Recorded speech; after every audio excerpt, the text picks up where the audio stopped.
Saudi के airbase Prince सुल्तान airbase पे अल खर्ज में है, जो यहां पर दो बड़े धमाके सुनाई दिए हैं। देखिए, प्रिंस सुल्तान एयरबेस ये वो जगह है जहां पर अमेरिका के फाइटर जेट्स हैं। अमेरिका के F-35, F-16, F-18 fighter jets यहां पर तैनात हैं। इस एयरबेस के करीब दो बड़े धमाकों की आवाज सुनाई दी, जिसके बाद ये खबरें फैलने लगी कि सऊदी अरब के एयरबेस पर हमला किया गया है। लेकिन इसके फौरन बाद ईरान की तरफ से यह बयान जारी किया गया है कि ये हमले हमने नहीं किए हैं। अब जिसके बाद ये रहस्य गहरा गया है कि आखिर सऊदी के प्रिंस सुल्तान एयरबेस पर हमला कैसे हुआ, यहां पर धमाके कैसे हुए। क्या ये कोई फॉल्स फ्लैग ऑपरेशन था, यानी कि ईरान के ऊपर आरोप लगाने के लिए और सऊदी और ईरान के बीच तनाव पैदा करने के लिए ये हमले किए गए? एक जो थ्योरी कह रही है। दूसरी एक संभावना, इससे भी इनकार नहीं किया जा सकता। देखिए, ईरान में जिस पैटर्न पर ईरान की सेना अलग अलग हिस्सों में बटी हुई है, मोजाइक पैटर्न आप जानते हैं, जहां पर ईरान की सेनाओं के बीच में, यूनिट्स के बीच में आपस में कोई संपर्क नहीं होता और उनको बता दिया गया है कि किस हालात में क्या काम करना है।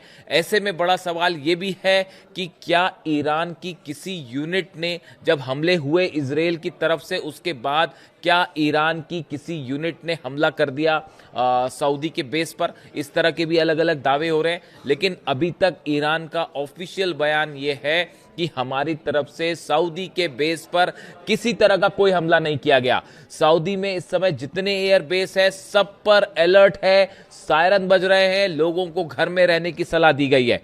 देखिए, प्रिंस सुल्तान एयरबेस वो जगह है अल खर्ज इलाके में जहां पर पहले भी लगातार ईरान की तरफ से जो है बैलिस्टिक मिसाइल्स फायर की गई और यहां पे अमेरिकी जेट्स को बड़ा नुकसान हुआ था। और जिस तरह से आज इजराइल ने हमला किया, उसके बाद पूरा सऊदी अलर्ट पर है, बहरीन अलर्ट पर है, यूएई अलर्ट पर है, जॉर्डन में जो है वो लगातार सायरन बज रहे हैं।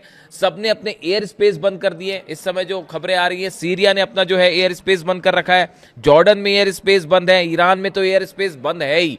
यानी आप देखिए, 12 देशों में एक बार फिर जबरदस्त तनाव देखने को मिल रहा है। तो सऊदी पे धमाके सऊदी में कैसे हुए, ये अभी तक एक रहस्य बना हुआ है।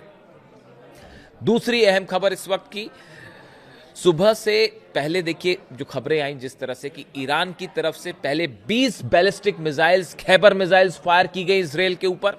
लेबनान पर हमले किए इजराइल ने और बेरूत पर हमले किए। उसके बाद ईरान की तरफ से जो है 20 मिसाइल्स फायर की गई।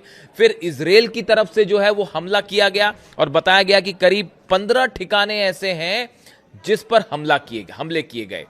और ये 15 ठिकानों में जिसमें हमले हुए, इसमें बड़े गौर करने वाली बात यह है कि ईरान की तरफ से, आईआरजीसी की तरफ से बात कही गई है कि इजराइल के किसी भी फाइटर जेट ने ईरान के एयर स्पेस में एंटर नहीं किया। ये एक नया डेवलपमेंट है।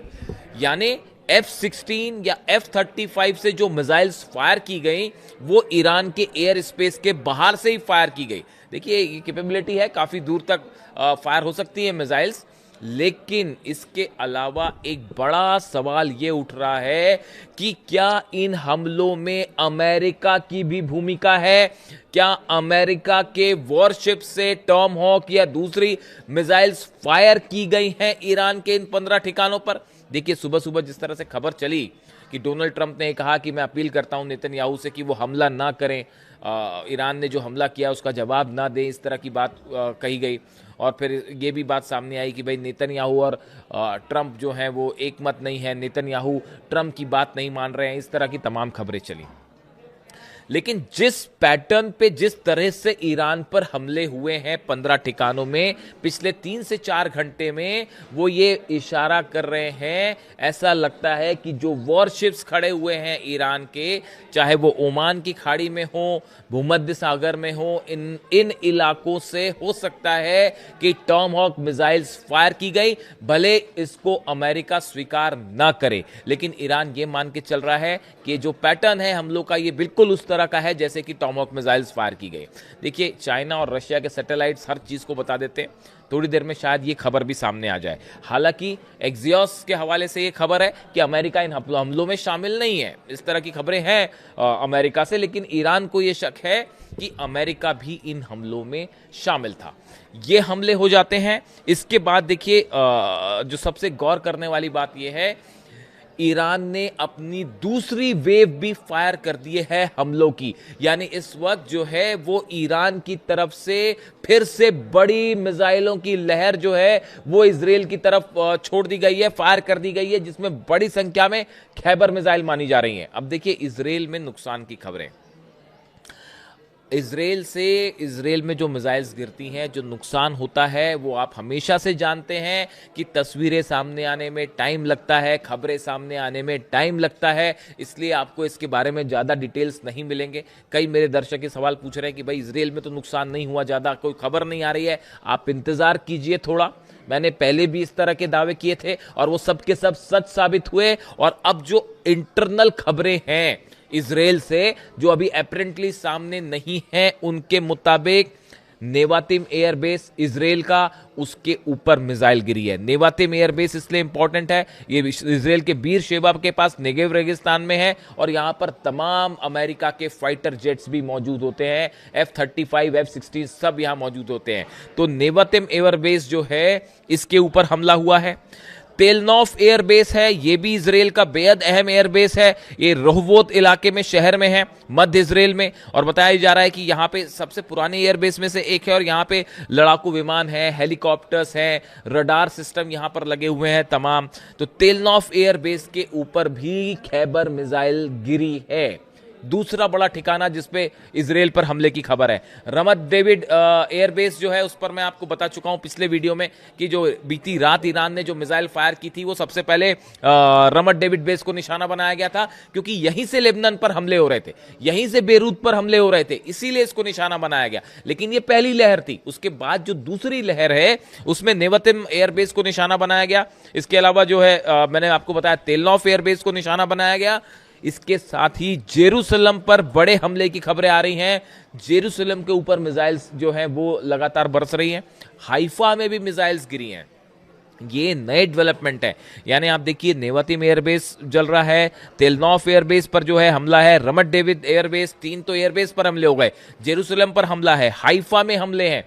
कई ये वो ठिकाने हैं जहां पर इजराइल का आयरन डोम या डिफेंस सिस्टम एक बार फिर पूरी तरह से फेल दिखाई दिया। न सिर्फ ईरान ने अपनी खैबर मिसाइल से हमले किए हैं, बल्कि शाहिद ड्रोन्स ने भी जो है वो यहां पर काफी अच्छा खासा नुकसान पहुंचाया है। इस तरह की खबरें हैं। इसको तस्वीरें सामने आने में थोड़ा सा वक्त लगेगा, आप इंतजार कीजिए। देखिए, इसके अलावा जो है दूसरी अहम खबर यह है, ईरान पर जो हमले हुए उसमें तबरीज में, इस्फहान में, तेहरान में, कई जगह पे धमाकों की खबरें, 15 ठिकानों में जो है ये हमले हुए हैं। लेकिन इसमें गौर करने वाली बात यह है कि इन सभी हमलों के बाद ये माना जा रहा था कि ईरान जो है वो कई अरब देशों पर हमला कर सकता है। इस तरह का अंदेशा था और सब पे अलर्ट भी है, सब अरब देशों में। लेकिन फिलहाल जो ईरान का एक्शन है, ईरान के विदेश मंत्री ने, मैं आपको बता चुका हूं कि करीब 10 से 12 देशों के विदेश मंत्रियों से बात की है और सबको ये बात बताई गई है कि हमारा इजराइल पर निशाने का मकसद है लेबनान पर जिस तरह से हमले हुए, बेरूत पर जिस तरह से हमले हो रहे हैं, और ये अप्रैल में जो सीज फायर हुआ था उसमें तय हुआ था कि लेबनान पर किसी तरह का हमला नहीं होगा।